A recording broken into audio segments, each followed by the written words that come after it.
Okay, question 15 from the exam style questions of the polynomial section.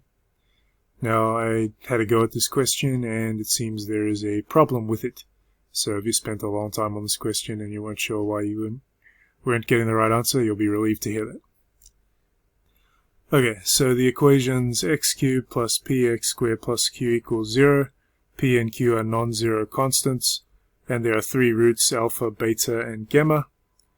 And then it says, given that the interval between alpha and beta is p, and the interval between beta and gamma is p, prove that 8p cubed plus 27q equals 0. It's kind of a weird way to write it. The interval between alpha and beta is p, so I guess we're assuming that p is greater than 0, and the absolute value of alpha minus beta is equal to p, and the absolute value of beta minus gamma is equal to p. And I guess it's possible for p to be equal to 0, as it doesn't really say whether alpha and beta and gamma are distinct or not. So I guess it's possible that alpha equals beta equals gamma and p equals 0. Now, in this situation, I guess there are four possibilities. So we got alpha is less than beta is less than gamma, or we've got gamma is less than beta is less than alpha, or we have alpha equals gamma, which is less than beta, or we have alpha equals gamma, which is bigger than beta. So four situations there. And let's take a look at the first one, situation 1. So if alpha is less than beta is less than gamma, that would mean that p is bigger than 0, and we have alpha plus p is equal to beta, and we have beta plus p is equal to gamma. Now we also know, because of the structure of the polynomial, because of the x squared coefficient being equal to p, we know that the sum of the three roots, alpha plus beta plus gamma, is equal to negative p. And then rearranging that equation, we can write it as alpha plus p plus beta plus gamma is equal to 0. And then substituting in, we know that alpha plus p is equal to beta, and we know beta plus p is equal to gamma. So we can write this as 3 beta plus p is equal to 0.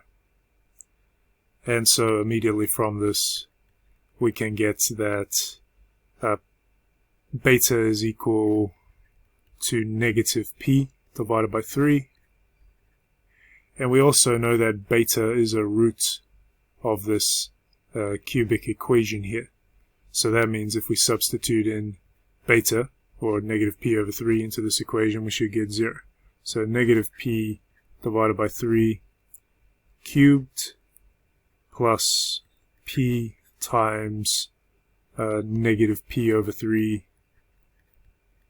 squared plus q equals 0. And then simplifying that equation, it's going to be negative p cubed over 27 plus p cubed over 9, or 3p cubed over 27 plus q equals 0. And then simply multiplying through by 27, we get 2p cubed plus 27q equals 0. Now that's not what we're supposed to have. We're supposed to have 8p cubed plus 27q equals 0. But writing it a different way, so if we take just alpha equals alpha, so the roots are alpha, and then beta is alpha plus p, and then gamma is alpha plus 2p.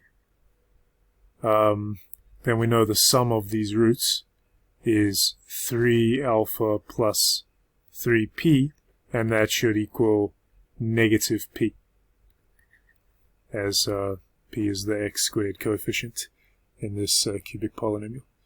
Alright, and so rearranging that equation there, we can have alpha is negative 4p over 3.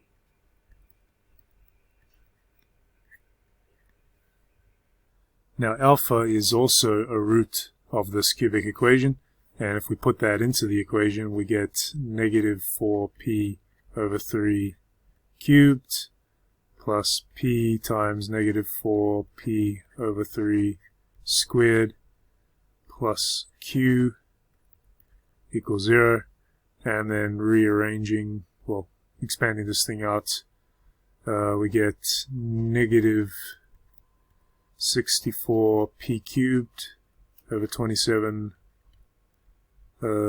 plus 16p cubed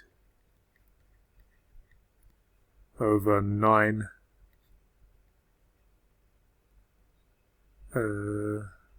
yeah, and then plus q equals 0, and then making this nice and easy, 9 times 3 is 27, 16 times 3 is 48.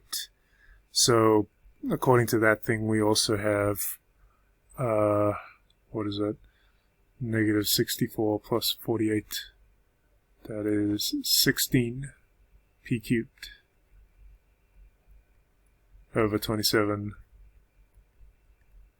plus q equals 0, and so 16p cubed plus 27q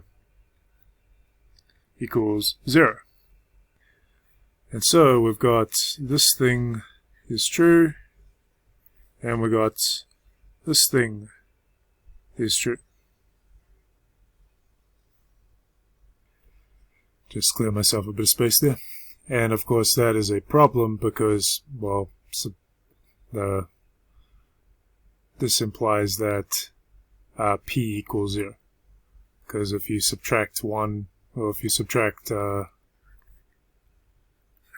so 2 minus 1 implies 16p cubed minus 2p cubed, so 14p cubed is equal to 0. So that tells us that p is equal to 0, and so 27q equals 0, which tells us that q equals 0. So that means the only way to actually meet the conditions of the question is if p equals q equals 0, and we have x cubed equals 0, and so our three roots, alpha, beta, and gamma, are also 0. So that's when you have the situation like this. You have one root, and then you have beta, that's p more, and then you have another root. It turns out this is actually impossible. We need less than or equal to signs, because they're all the same. They're all 0. And, well, so I called this case number 1, and I guess I was going to write case number 2, but these are the same case. You just call alpha gamma and gamma alpha, and then do the exact same working. So they're the same problem there. Alright, while we're at it, let's take a look at this other situation here.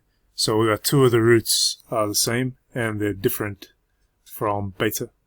So the roots are alpha, alpha, and then if they're less than beta, alpha plus p.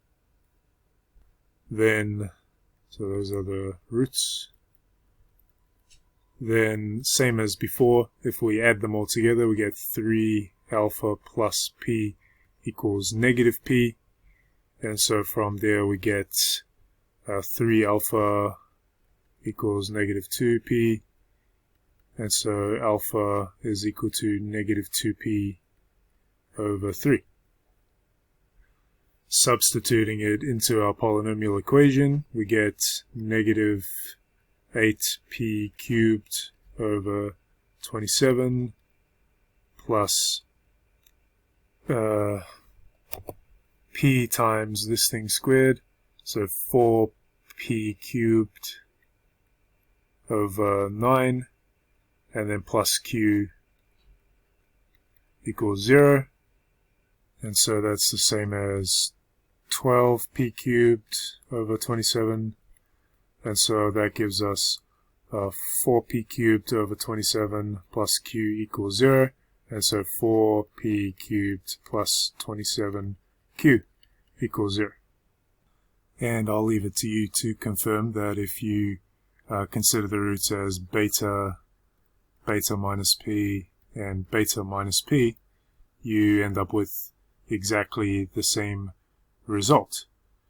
And so it looks like if you do have this situation, two of the roots are the same, and one of them is p more than the other, then we have 4p cubed plus 27q equals 0. And I'll leave it as another problem. The natural question to ask, I guess, is if 4p cubed plus 27q equals 0, then do we have this situation? Do we have roots beta minus p and beta minus p, where p is bigger than 0, for the polynomial equation x cubed plus px squared plus q equals 0. So does this thing go in the opposite direction? If we have 4p cubed plus 27q equals 0, then does x cubed plus px squared plus q equals 0 have roots beta minus p, and beta minus p, where p is bigger than 0? And just to, I don't know, check whether it's likely to be true or not, we could try one combination. For example, we can try p equals 3 and q equals -4, so that satisfies this equation here. Then that would give us the polynomial equation x cubed plus 3x squared minus 4 equals 0. Now if we go ahead and graph that thing, desmos.com, so graphing calculator, so it was y equals x cubed plus 3x squared minus 4, and we see that in this situation we have, well, two of the three roots are -2, and the other one is 1, which is -2 plus 3. So it works for this particular case when p equals 3 and q equals -4. So yeah, certainly something interesting to check that comes from this problem here, even though this problem has a mistake.